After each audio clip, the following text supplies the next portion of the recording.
You were talking about parties before. When do pop-up parties happen at Kate Hudson's house?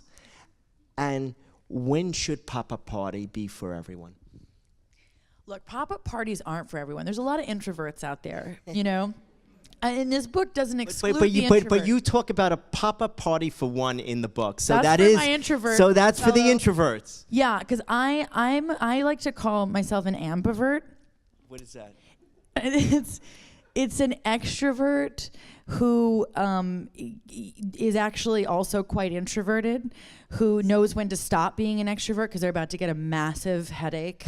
And they need to like go home and lock themselves in a room and stare at a wall. Could we put that in the Oxford English Dictionary? I actually think it's a real word. Really? Yeah, I think it's called ambivert. I could be saying that wrong. There's a great book called Quiet. Did anybody read Quiet? No. You should. If anyone has an introverted child or a husband or wife, read this book. It's so fantastic, this book.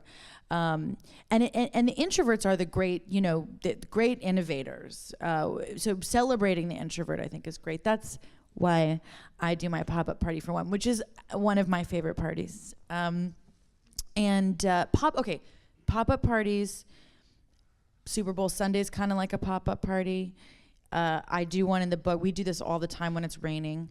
We get really excited about rain because I've got our front yard kind of slopes. So the kids take trash bags and we cut holes in them and they just, so we invite all the friends over to basically do a slip and slide. I love those just spontaneous, pop-up parties. If there's a show on and you get a couple calls from some friends and they're like, well, what are you doing tonight? Are you going to watch Bachelor?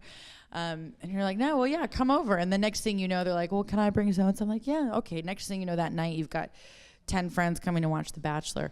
And it's sort of, how do you create that house where everybody goes, yeah, I can't wait to go over to, Jane Smith's house to watch The Bachelor. It's going to be so fun. So how do you do that on a whim, on a snap of, I'm left-handed. That's better. Snap of a finger. Don't you need a pretty stocked pantry for a pop-up party? Oh, so you were leading the witness. Yes, you were. I needed to talk about my pretty stocked pantry.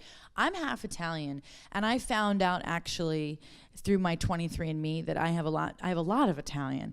And I didn't know why I was always like, pasta just was like something I could do really easily, It was like I made the perfect noodle, and it was like, wow, I really understand al dente pasta.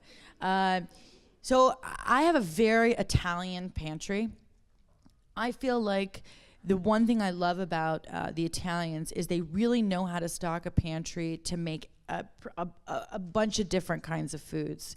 So I think it's really good to sort of stock the basics, and they kind of lean a little Italian. It's the, diced canned tomatoes and pastas and certain kinds of rice and having certain kinds of meats and things that you could literally make, 20 different dishes with and just throw it in a pot, and in 15 minutes you have something for your friends.